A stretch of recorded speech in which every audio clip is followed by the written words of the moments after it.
Hello and welcome to Asiaville. I'm Amit Bhardwaj and you're watching Asiaville special coverage of Bihar election 2020. That is Bihar ballot 2020, and we are joined by a person who, surfaced on social media announcing that she has formed her own party, Plurals Party, and then she said that she is going to be contesting the election again, challenging the leadership of Nitish Kumar, the Bihar Chief Minister. We are joined by Pushpam Priya Chaudhary. Welcome on Asiaville. Thank you. I want to ask you a straight question. You started your campaign on a high note, claiming that you are going to be the chief ministerial candidate of your party and that your party will contest on all seats. We have seen what is happening on the ground. We met a couple of your supporters who said that we support her, we are ready to back her, to stand by her, but let her win the election in her own constituency, and then we will think about voting for her candidates in the next election. How do you respond to such, analysis or a statement by your own supporters? I do not agree that they are my core supporters. I mean, there are people who have an opinion about you, so probably they are one of them. They are your sympathizers at least? Yes, and the people who are my supporters are standing right here. So if you ask them, they will vote me. So I consider these people my supporters. As far as swing electorate is concerned, Right. I'm sure they are smart enough to know that they should not put their life in danger for next 5 years. Okay. Now, one more question. When you announced that you're going to be the CM candidate of your party, the situation was such that there were 243 candidates to be in the electoral fray. Yes. But now the situation has changed. Now you have only 146, I think, candidates, eligible candidates contesting. So, can we say that have you dropped the dream of becoming CM of Bihar even before Bihar enters the, that final phase of election? No, not at all. Even now, we are the largest party to contest the maximum number of candidates in Bihar. And if we win, we can win the majority on our own. Even with 146 Absolutely. candidates in the fray? Yes. Okay. I also want to, because I think this, you might be short on time, so I want to ask you a variety of questions and most of them could be critical. So I just want to know your stand on reservation, especially caste-based reservation, because I have a follow-up question on that. Okay, there are two things. First of all, I belong to the school of thought of Ambedkar, and I believe in abolition of the caste system. This is one of the things. And for that, we have different pointers in our manifesto. The way to achieve that is to focus more on education, to focus more on economic opportunities, and also to focus more on law and order. You know about the conditions of law and order in Bihar. As far as reservation policy is concerned, I just said it today that it was made, the Constitution of India was made by some of the most brainiest minds in the world. And I absolutely respect them. And I absolutely agree with reservation because, you need to give people the social opportunities that they require. And we have a long history of oppression in our country. So I'm not opposed to it. But I feel that this entire identity politics that happens on reservation is unfortunate. And people say that they represent, a certain group, but that is not true. Okay. So I have a problem with identity politics, but I'm not averse to the idea of representation. In fact, I support it very much, and I support the fact that people need to be given socio-economic opportunities. Okay. In fact, you have in a way indicated or initiated the portion I wanted to ask you. Your party, when the candidate list was announced, and I'm sure a number of people have asked you this question, in the column of caste and religion, your party deliberately put the profession right there, right? So, do you think it is right to do so? Yes, I absolutely do, because I just told you that I do not like identity politics on name of reservation. I do not like identity politics on name of caste, on name of religion. And we need to end all of that. Because what happens? It camouflages all the real problems that we have. So someone needs to step up, take that step, and then talk about policies. And if you have strong policies, let me be very clear, if you have good education policy, we need a complete transformation of Bihar. And if we do that, then we won't have to talk about all of it. And the other politicians who talk about these things, I don't know why they are in politics, because politics also means policy making, and you must be aware that there's hardly any policy making in Bihar. So You said you belong to the Ambedkarite school of thought, right? Yes. Ambedkar is someone who was very militant when it comes to representation in the electorate, and that is why he wanted separate electorate as well. So when you deny caste, when you try to erode the existence of caste in the electoral politics as well, don't you think you are undermining the thought of the struggle which was actually augmented by Ambedkar? no, this entire analysis of what we are doing is absolutely absurd. I've never said that I deny caste or I'm denying the existence of caste. What I'm saying is that I believe in the complete abolition of caste. And to do that, I just told you that we have 3 different ways to end complete caste politics here. And to do that, we need to work more on education policies, all right? We need to work more on economic opportunities. We need to give them jobs. And we need to work more on law and order. Unless you have electoral representation and electoral empowerment, how are policies going to get shaped in a way that people from the lower caste, so-called lower caste, get the facilities? You are absolutely wrong, and you need to research more if you think that there is a representation there. I have said it a lot of times on record. There are 2 castes in Bihar right now. One caste it belongs to the people who come from the political network. They get the respect that people from the same caste who do not belong to that network do not. And the other is rest of us, right? See, this entire debate on reservation, we need to understand why did it start. It started because they were marginalized. They were not included in policy making.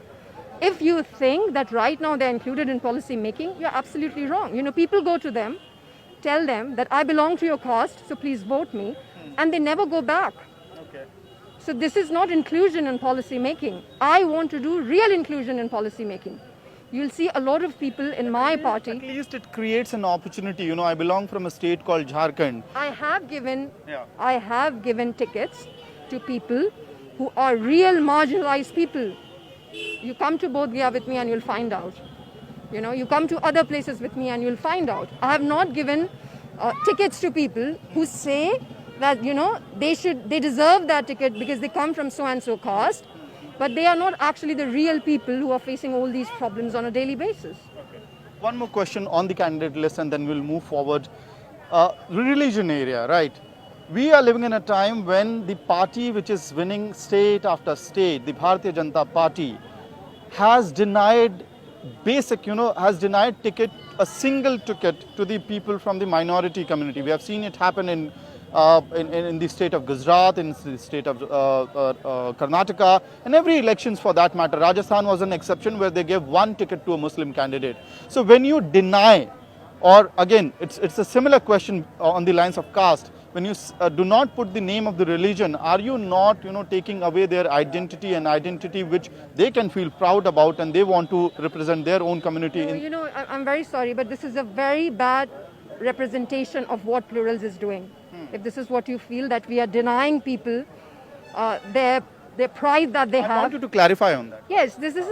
I don't know why people are reading so much into it, really, because it nowhere says that, and I have said it on record over and over again, that there are 2 ways to do things. I believe the name of the party is Plurals. Right. It means that people of all religion, all castes should coexist. That's the meaning of it. A lot of people have a problem with the meaning as well, and a lot of people have the problem with the word. People have asked me that this is an English word, and why do you have this word? We have this word because people should know the meaning of this word. As you very rightly said, whatever is happening in our country is very unfortunate. And to me, everyone, and when I say everyone, I mean every person, is equally important. And that is the same ideology of Plurals as well. So this is absolutely absurd if someone is saying that I am denying or Plurals is denying the caste. And see, I feel religion is a very personal thing. And I think that India is a pluralist country. It is a pluralist country, and everyone has the right to worship whoever they want to worship. And I think the law and order and the state should be so strengthened that they do not have a problem in doing so. However, I still feel, and I've said it again and again, representation and identity politics, these are two different things. So I believe in representation. Plurals believes in representation. We have people from every religion, from every caste. I have friends from every religion and every caste, and I do not know why we differentiate. I do not know how to differentiate, and plurals will always be like that. Okay. You said in the rally which you addressed earlier in the day, you said that there are two chief ministerial candidates in this election. One was obviously you were referring to Chief Minister Nitish Kumar, Yes. and I believe the other was about Tejasvi Yadav, right? Yes. And you said that he does not even deserve to be the Yes. chief ministerial candidate. Why so? First of all, because, see, it's Laluji's party, to be very honest. It's RJD. And people who started that party, I think they should get that chance. You know, people who have worked with Laluji all their life, they deserve to be the chief minister candidate. As far as Tejasvi ji is concerned, everyone has a right to do politics. I do not have a problem with that. But then he should leave everything. He should leave everything that comes from his father, probably create his own party, create his own workers, and then maybe it will be okay if he is one of the chief minister's candidate. But I feel it is very unfair. See, right now, just right now, we talked about reservation, right? We talked about reservation, we talk about caste, we talk about religion, we talk about all these things because there is a problem in people getting equal opportunities. Because we have a history of oppression. What does that mean? It means that people were not allowed to get those economic opportunities, to get those political opportunities. That is why we have affirmative action in the country. And then we have these governments where what they represent is absolutely unfair. You know, you should not get an opportunity, and it's a huge opportunity.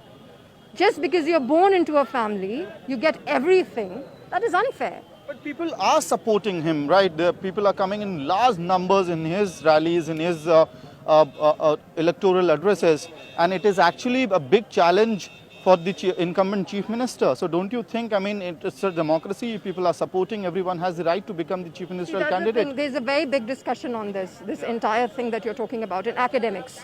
It's called adaptive preferences. You know, over time, like you will see this in Bihar, a lot of people, they've stopped expecting anything from the government.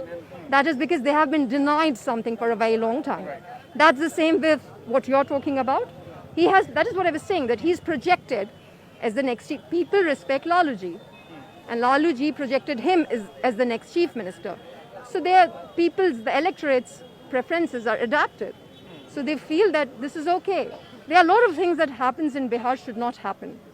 And then someone needs to change all of that. As far as this entire point that, you know, there are a lot of people who are coming to watch it, I do not understand, you know. We know everything, how people come to rallies. We know everything. But, you know, on cameras, we do not talk about it. And we behave as if, you know, we are not aware of, you know, a lot of people are really curious to know. And that is why they just must have come on their own. But we know how people come to rallies. And if rallies were indicators of people winning elections, then there are a lot of, you know, statesmen in India.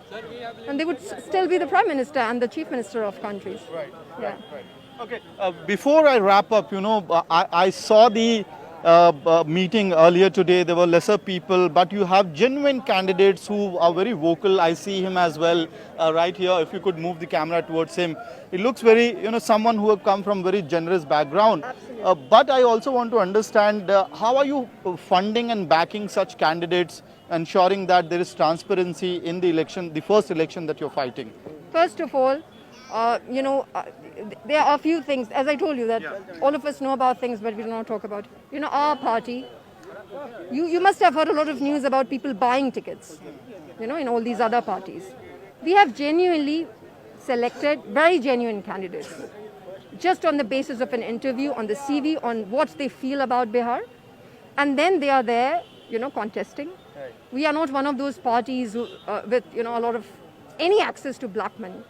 So the way in which politics should happen, which is very difficult these days because these people have hoarded money by misusing their power for a very long time, for over 3 decades. So, you know, we are nowhere near the kind of money that they have. We are a very humble a party with a very humble background, but we are trying to crowd fund.